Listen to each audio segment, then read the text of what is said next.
Manchester United back at Old Trafford, Leicester City up now. Quick turnaround for Manchester United, only 1 day's rest in between the games at this moment in time.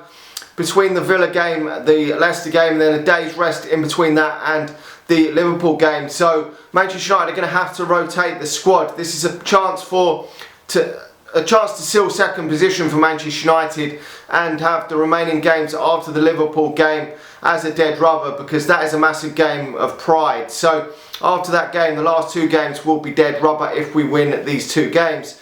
But there's got to be a lot of rotation, because we just can't physically play the same team in 3 consecutive games. It's just, it could give players injuries, and the players are just probably not going to perform at their best if playing in each game. And Solskjaer did say that none of these players are going to play 90 minutes in all 3, so I believe him on that one, I do.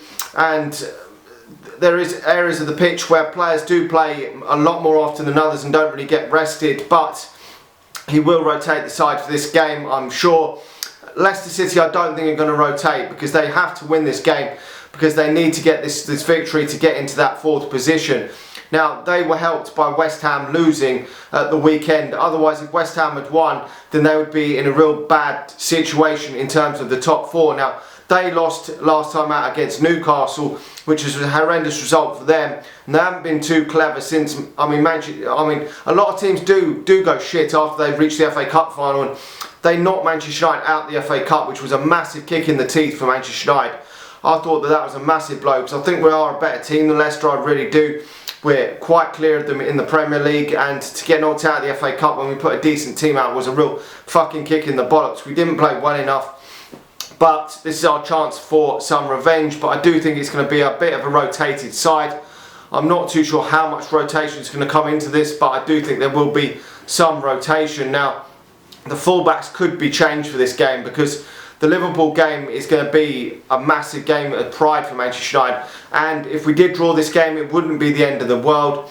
But going into that Liverpool game, we want to beat Liverpool, even though it is a dead rubber for Manchester United's sake. We still want to beat Liverpool. So he's going to go with Henderson in goal, but the back 4 could well change. We could play Telles in the left back position, Brandon Williams in the right back position, because if he says that he's not going to play every player for 90 minutes in all 3, the fullbacks are going to have to change, and he hasn't really changed the fullbacks much of late, apart from when he did in the Europa League. In the league, Wan-Bissaka's playing nearly all the time, and so is Shaw. They've been the best 2 fullbacks. You don't really change your fullbacks when they're playing so well anyway. When we've had the likes of in the past, Patrice Evra, Gary Neville, they've just kept their place because they are the dog's bollocks, and they're not really positions you would fucking change on the pitch.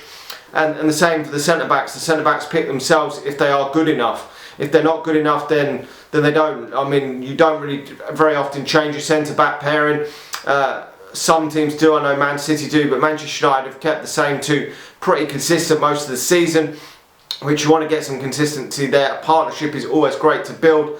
Lindelof, I thought, was at fault for that goal. We could have closed it down a bit better. It was a great strike. You can't take nothing away from that against Villa, but he will start alongside Eric Bailly because Harry Maguire's got injured. That is a bit of a fucking blow, because whatever we say about fucking Slabhead, and I've not always been the biggest fan of Slabhead, I'm growing with Slabhead. I think he is better than the other defenders that we've had at Manchester United in recent years, but he is injured, and we've got to keep him fit for that cup final to come in a couple of weeks' time. We need him to play in that, because our captain got to be lifting that trophy. We need him to be there.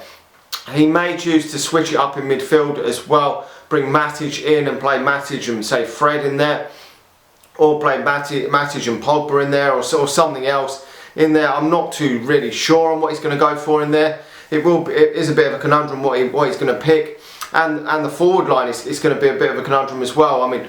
I would presume that he will keep Bruno Fernandes in that number 10 position. I'm not too sure that he's going to.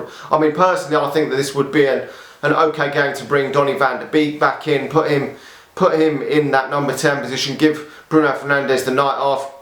He's probably going to go for Cavani in the number 9 position, because he didn't start the game in the previous game, and without him we don't look good enough. I don't think we still didn't look shit against Aston Villa in that first half. We still had the better chances, but if Cavani had started that game, we would have probably been 2 or 3-1 up at half time, I believe. I do think he just finds that bit of space in the box. His movement is fantastic, and he's been the dog's bollocks, and signing that new contract it seems like a good bit of business for Manchester United. I hope it is. I hope he doesn't fucking go downhill from here on like fucking a Aubameyang or some shit, but we will have to wait and see. But it is a bit of a conundrum what he goes for. I could see maybe one of the other players coming out. I mean, I think we could give Ahmad a goal on the right hand side instead of Mason Greenwood, maybe pull him out for this game and bring him back in for the Liverpool game, and then whoever he wants to put on the left hand side. I mean, you've got Rashford, you've got obviously Pogba as well, so probably maybe play Pogba on the left, keep Pogba on the left, give Rashford and Greenwood the night off. I mean, it is a bit of a conundrum, but Solskjaer does get paid the big bucks to make these decisions, and this is what it is for Manchester United. He's got to rotate his squad. He did come out and hint today that he will be giving some of the youngsters more of an opportunity to come in these league games. Now,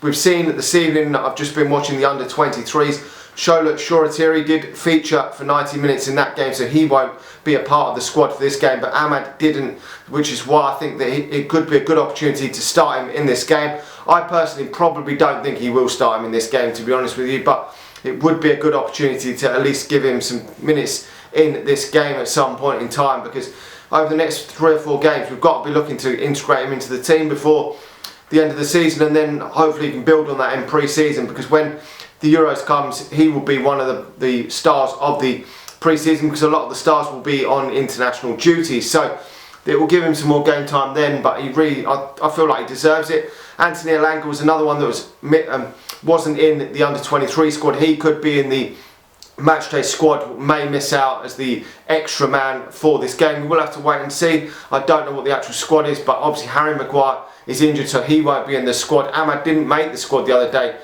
He was the extra man for that game, but he will come back in place of Harry Maguire in the squad anyway. So unless there's any more injuries, probably Anthony Elanga will probably not even actually even make the bench. But hopefully over the next couple of weeks we'll see Anthony Elanga.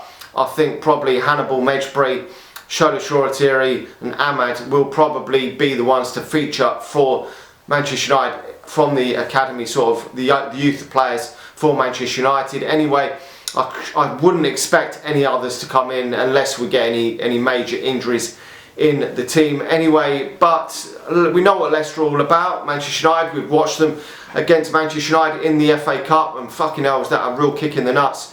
Kelechi Iheanacho has been in so good form recently, probably been the best player in the Premier League over the last 6 weeks or so, banging goals in, up there with Jesse Lingard and probably Mason Greenwood as the informed players in the Premier League as of the last 5 or 6 weeks. Just cannot stop scoring at this moment in time. And when Jamie Vardy has been fucking not been banging goals in, we saw him miss a fucking great chance in that game against Manchester United when I think it was 2-1 at the time, and he could have made it 3-1. He has been really out of form lately, Jamie Vardy. We know what he can do. His pace and his finishing is up there with some of the best in the league, but recently I don't know what it is, about 1 goal in his last 15, 16 games.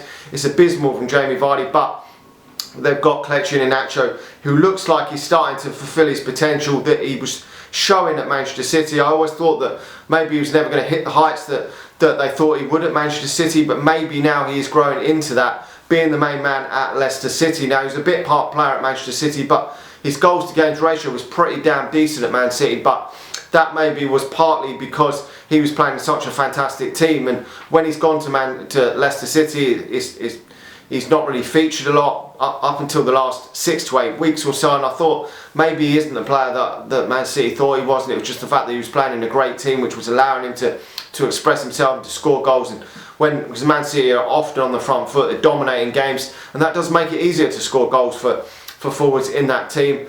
But he's now starting to show, he's about 24 years of age, and now he's starting to mature into that striker that most people thought that he could be. I thought he was probably a better goal scorer than Marcus Rashford when he was at Man City, but I didn't think he was a better player than Marcus Rashford. I think Marcus Rashford is a better all-round player, can create a lot more better chances, and that just shows with Marcus Rashford getting 20 goals and 15 assists this season, whereas I don't feel that is Kelechi Iheanacho's game. But it's still been a very good goal scorer in the last 6 to 8 weeks of the season, and hopefully that doesn't come back to bite Manchester United again in this game. He has scored goals for Man City against us, as well as 2 in that cup semi-final against us in the FA Cup most recently. So Manchester United have got to be on their A game for this game if we are to get anything from this game. But I think with a rotated side, I think it's going to be hard for Manchester United to get the 3 points in this game.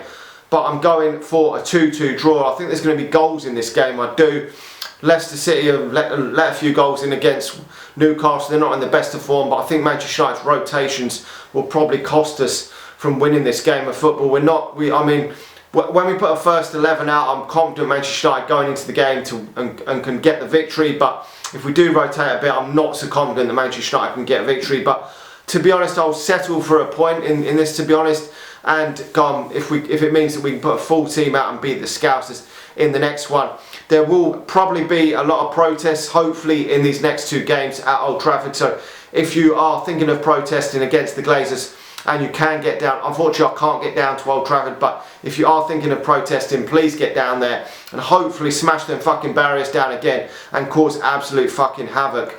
Because we've got to get these fucking Glazers out somehow, and causing havoc will hopefully do something in order to anger these Glazers and to push the sale of this club, because we've got to get these fucking cunts out of this club. We really have got to get them out of this club. It's fucking not on what these Glazers have done to Manchester United over these years, and I want these cunts to go as soon as possible. And it seems that it's rattling them a little bit with the fact that some of the sponsors are getting angry, and it's pleasing to see, because if some of these sponsors do keep pulling out, then it's going to devalue the club and it will make it more likely that the club could be sold. If the club goes down in value, then there's more suitable people that could potentially come to Manchester United with an offer to buy the club. At the moment, at around £4 billion or 4 billion euros or whatever, or dollars, or whatever the club is fucking worth at this moment in time, it's just too much for anyone to buy at this moment in time. You'd have to have a Bill Gates, someone fucking rich as fuck, to buy this club at this moment in time, to even for the Glazers to even contemplate. But if sponsors start pulling out, if the trouble continues, this club will, the shares will go down in price. The Glazers will get rattled. They really will. They're not going to like it. They didn't like it the first time around. Hopefully these protests in these next 2 games can really continue. Now, let me know your thoughts on everything from the Glazer protests this week to the games against Leicester and Liverpool. Let me know your thoughts in the comment section below. Do hit that like button and do subscribe if you're new around here. I really do appreciate it. And please do share the video if you're watching this on Facebook. Really do appreciate that as well. And I'll talk to you all again soon.